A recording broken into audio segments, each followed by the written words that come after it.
Hello friends, அனைவருக்கும் வணக்கம். இந்த வீடியோவில் நம்ம என்ன பார்க்க போகிறோம் அப்படின்னா, சில பேசிக்கான விஷயத்தை நம்ம தெரிஞ்சுக்கணும். என்னென்னா, நம்ம ஒரு நாளைக்கு எவ்வளோ நேரம் வேணாலும் படிக்கலாம். உண்மையை சொல்லணும்னா 14 மணி நேரம் படிக்கிறவங்களும் இருக்காங்க, 5 மணி நேரம் படிக்கிறவங்களும் இருக்காங்க, 3 மணி நேரம் படிக்கிறவங்களும் இருக்காங்க.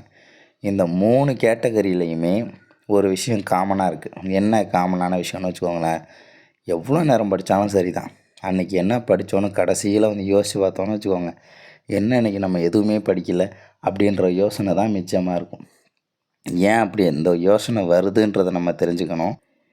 ஏன்னா நம்ம நினைக்கிற விஷயம் வந்து பார்த்தோம்னு வச்சுக்கோங்களேன், ஒரு நாளைக்கு குறைஞ்சது ஒரு 10 யூனிட்டாச்சும் இன்றைக்கி படிச்சிடணும் அப்படின்ற ஒரு ஆசை இருக்கும் டெய்லியுமே வந்து.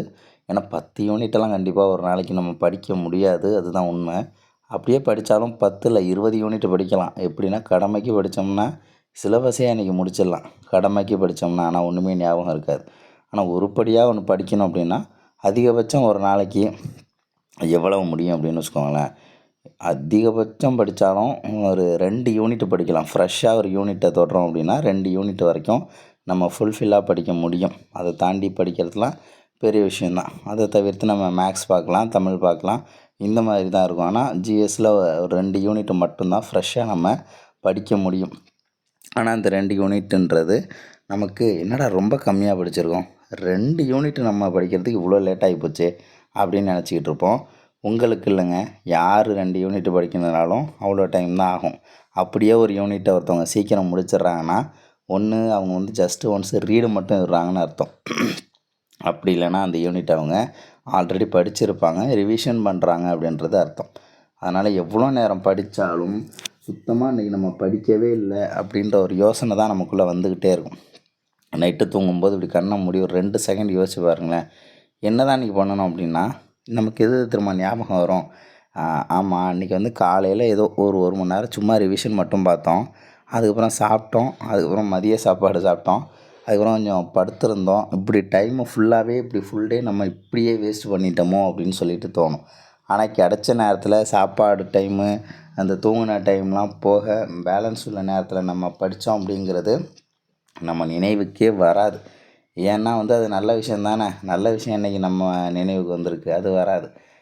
எவ்வளோ படித்தாலும் இந்த ஒரு தாட் அப்படிங்கிறது நம்மளை விட்டு போகவே போகாது. ஏன் அவ்வளோ சொல்கிறீங்க?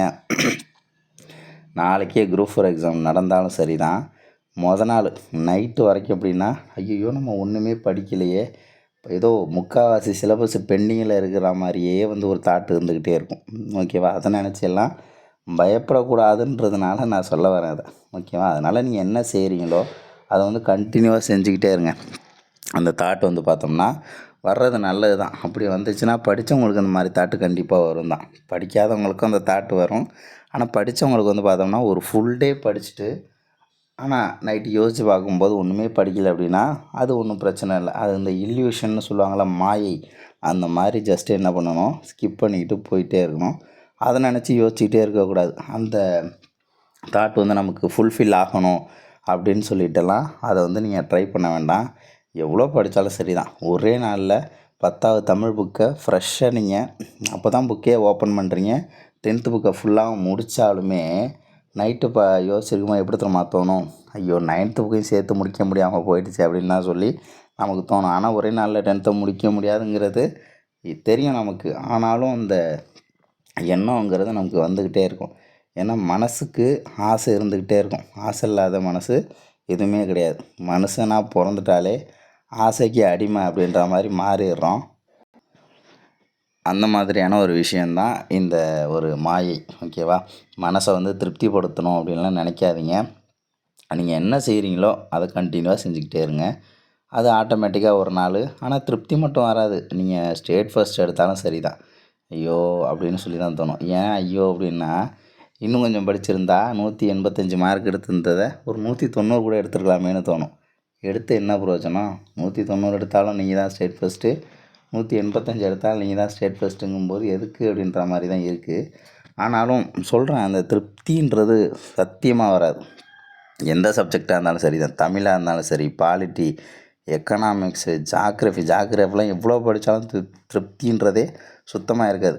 சயின்ஸு சொல்லவே வேணாம். சயின்ஸில் வந்து நம்ம ஸ்கூல் புக்கில் மொத்த லைனையும் படிச்சிருந்தாலும் சயின்ஸில் நம்மளால் ஃபுல் மார்க் அப்படின்றது எடுக்க முடியாதுன்றதும் ஒன்று இருக்குது அதில்.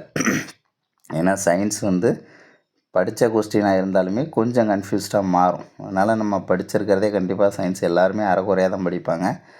அது வந்து எப்போவுமே சயின்ஸுங்கிறது நம்ம தொடவே இல்லை அப்படின்ற ஒரு தாட்டு தான் இருக்கும். ஸோ அதை நினச்சி எல்லாம் ஃபீல் பண்ணக்கூடாது. எது நமக்கு சிலபஸில் இருக்குது, எது நம்ம படிக்கணும், எதையெல்லாம் படிக்கக்கூடாதுன்னு தெரிஞ்சுக்கணும். ஸோ அந்த மாதிரி எல்லாம் பிரித்து பார்த்து எதையெல்லாம் படிச்சுட்டு போகணும் அப்படின்ட்டு இருக்குல்ல.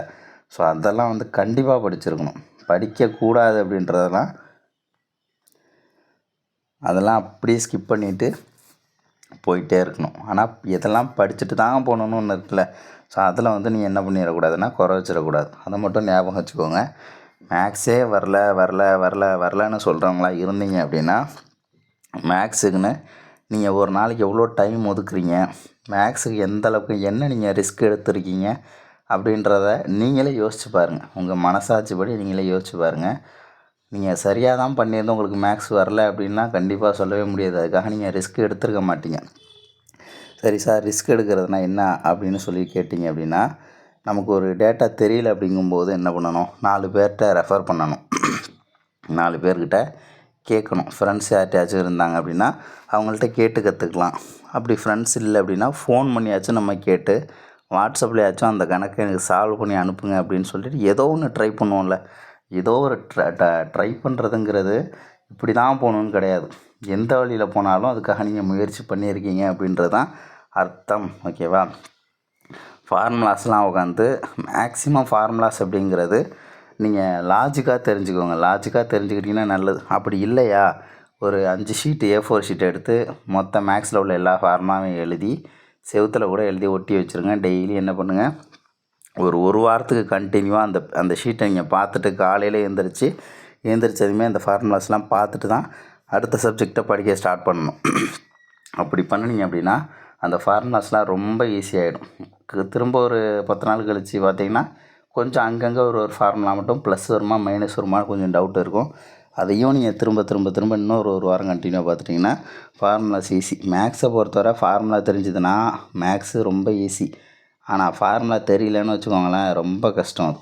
ஏன்னா நம்ம எடுத்தோடனே ஷார்ட்கட்டுலாம் படிக்கக்கூடாது. ஃபஸ்ட்டு படிக்கும்போதே இது எப்படி நம்ம லாஜிக்காக தெரிஞ்சுக்கலாம். ஓகேவா? இன்னொன்று, இந்த டெய்லர் கடையிலலாம் பார்த்தீங்கன்னு வச்சுக்கோங்களேன், துணியெல்லாம் கட் பண்ணுவாங்க தெரியுமா? துணி கட் பண்ணுறவங்க ஃபஸ்ட்டு எப்படி கற்றுக்கணுன்னா, கத்திரிக்கோலை ஃபஸ்ட்டு பிடிக்கிறதுக்கு கற்றுக்கணும். எடுத்தோடனே என்ன பண்ணக்கூடாது. ஆனால் கத்திரிக்கோல் ஆல்ரெடி எக்ஸ்பீரியன்ஸ் ஆன வேலை பார்க்குறவங்களாம் என்ன பண்ணுவாங்க அப்படின்னா, லைட்டாக கட் பண்ணி விட்டு சர்ருன்னு ஒரு கிழிப்பாங்க. அப்படி துண்டாக போய்டும் துணி மட்டும் தனியாக. அது ஸ்ட்ரைட்டாகவும் இருக்கும். நம்ம போய் ட்ரை பண்ணோன்னா அது செட் ஆகாது. ஓகேவா? ஃபஸ்ட்டு கத்திரிக்கோலை பிடிக்கிறதுக்கு கற்றுக்கணும். எடுத்தவொடனே ஒரு கோடு போட்டு கிழிச்சிடணும் அப்படின்னு சொல்லிட்டுலாம் ஆசைப்படக்கூடாதுங்கிறதுனால சொல்ல வரேன். ஃபஸ்ட்டு ஃபார்முலாஸ் படி நமக்கு தெரியணும். அது ஃபார்முலாஸே தெரியல, நான் எடுத்தோடனே ஷார்ட்கட்டில் போகணும், டைரெக்டாக லாஸ்ட்டில் எனக்கு போய் ஆன்சரை போட்டு விட்டு நம்ம ஆப்ஷன் ABCDயில் ஒன்று டிக் பண்ணி விட்டு வரணும் அப்படின்றதுலாம் ஆகாத கதை. அந்த மாதிரி வந்து எல்லா மாடலுக்கும் செட் ஆகாது. ஷார்ட்கட்னு பேசிட்டு தான் வந்து 2022 ஆமாம் அந்த குரூப் 4 ஒன்று வந்துச்சுல்ல, ஒரு 1 இயர் லாஸ்ட்டு குரூப் 4 நடந்து முடிஞ்சு ஜாயின் பண்ணிட்டாங்கள்ல.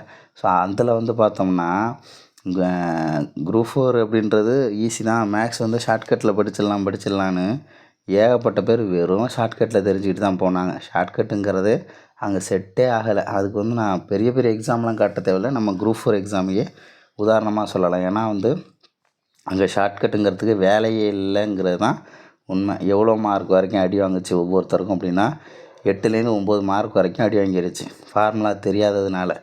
பேலன்ஸ் உள்ள சம்லாம் ஈஸியானது தான். ஓகேவா? நமக்கு அந்த ஈஸியானது எல்லோரும் போட்டுருவாங்க. 18 17ன்றது எல்லாருமே போடுவாங்க. சும்மா அரைக்குறையாக படிச்சுட்டு போனவங்களும் 17 கொஸ்டின் மேக்ஸ் போட்டுருவாங்க. ஆனால் 22 23 24 எடுக்கிறதெல்லாம் படிச்சிருந்தால் மட்டும்தான் எடுக்க முடியும். நம்ம பாஸ் பண்ணுறதுக்கு தேவையானது அந்த 17 மார்க்குன்றது இல்லை, அந்த எக்ஸ்ட்ரா எடுக்கிறோம் பாருங்கள் ஒரு 7-8 மார்க்கு, அதுதான் வந்து நமக்கு பாஸ் ஆகக்கூடிய முக்கியமான விஷயங்கிறத மறந்துடாதீங்க.